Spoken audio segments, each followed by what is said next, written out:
Well, it's happened. Finally, Ron DeSantis has dropped out of the race. And the next few minutes is going to be the clip of him speaking about suspending his campaign. And I gotta say, he looks absolutely thrilled to not have to do this anymore. Greetings from Florida. The warmth of being home is a reminder why I've chosen public service. From joining the United States Navy and serving in Iraq, to representing the people in the U.S. Congress, and now serving as governor of Florida. And it reminds me why I decided to run for president, to fight for those who have been forgotten in this country. This is America's time for choosing.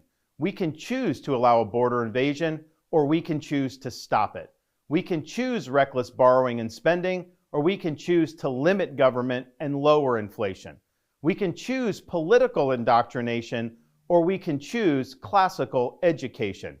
These choices are symptoms of the underlying struggle to ensure that constitutional government can endure and that Western civilization can survive.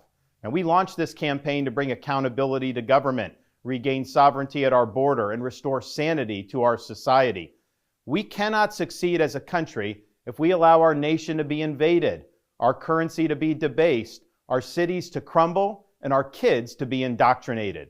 The DC elites who facilitated this mess do not care about you, and they do not work for you. They work for themselves. They seek to accumulate power at your expense to pursue an agenda that is harmful to the American people. Citizens do not serve politicians. It is the duty of politicians to serve you. Talk is cheap. Actions speak louder than words. Reversing the decline of this nation requires leadership that delivers big results for the people we are elected to serve. I have a record of leading with conviction, championing an agenda marked by bold colors, delivering on my promises, and defeating the people who are responsible for our nation's decline. That is the type of leadership we need for all of America. Now, over the past many months, Casey and I have traveled across the country to deliver a message of hope, that decline is a choice, and that we can, in fact, succeed again as a nation. Nobody worked harder, and we left it all out on the field. Now, following our second place finish in Iowa, we've prayed and deliberated on the way forward. If there was anything I could do to produce a favorable outcome, more campaign stops, more interviews, I would do it. But I can't ask our supporters to volunteer their time and donate their resources if we don't have a clear path to victory. Accordingly, I am today suspending my campaign. I'm proud to have delivered on 100% of my promises, and I will not stop now. It's clear to me that a majority of Republican primary voters want to give Donald Trump another chance. They watch his presidency get stymied by relentless resistance, and they see Democrats using lawfare this day to attack him. Well, I've had disagreements with Donald Trump, such as on the coronavirus pandemic and his elevation of Anthony Fauci. Trump is superior to the current incumbent, Joe Biden. That is clear. I signed a pledge to support the Republican nominee, and I will honor that pledge.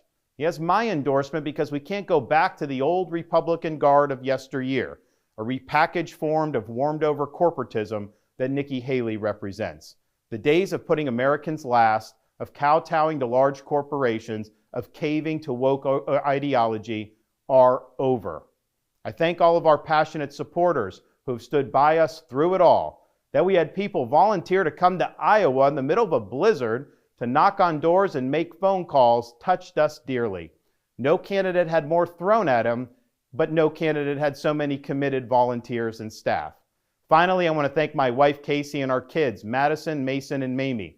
Casey's gone far above and beyond in her support for our campaign and for our cause. She's not only a great wife and mother, she's a great American who cares deeply about the future of the country that our kids will inherit. Our kids have seen and done a lot on the trail, from playing on the famed Field of Dreams baseball site in Iowa to making their first snowman in New Hampshire. They are one of the reasons we fight so hard for what we believe in. Winston Churchill once remarked that success is not final, failure is not fatal, it is the courage to continue that counts. While this campaign has ended, the mission continues. Down here in Florida, we will continue to show the country how to lead. Thank you, and God bless. Now, that speech was just a reminder of how bad Ron DeSantis is at this. He starts off by saying that the warmth of being home is a reminder why he chose public service. Ron, I mean, you had a long time to write this. What the hell? What the hell are you talking about? He talks about wanting the constitutional government here in America to survive. How did that go on 1-6, Ron? You want to talk about that? You want to talk about the Capitol Hill assault by your boy Donald? No? Talks about being invaded. He talks about our currency being debased. And then, of course, the DC elites are indoctrinating our children. And Ron is going to be the one to stop that and to be our savior. At least he was going to be, right? He also said a weird line. He wants to continue, or he wants to build on his agenda of bold colors. I don't know. What the hell is he talking about? He delivered on his promises, on 100% of his promises, except for the whole, we're going to be the Republican presidential candidate. We're going to beat Nikki Haley in Iowa. We're going to take down Donald Trump. We're going to win this thing. You know, all of those promises he didn't keep his word on, but, you know, whatever. And actually, so Donald Trump responded to Ron DeSantis bowing out of the race. And that's another video that's back on the channel that you can watch. But he actually sounds in that clip like Donald Trump is sad to have to continue doing this. It's really funny when the Republican Party has people dropping out and they seem more excited to be leaving, running for president as a Republican than they do continuing. So Ron DeSantis is out. He was a terrible candidate. He wiped his snot all over people. He wore lifts, essentially heels in his boots. But he vows that his mission will continue.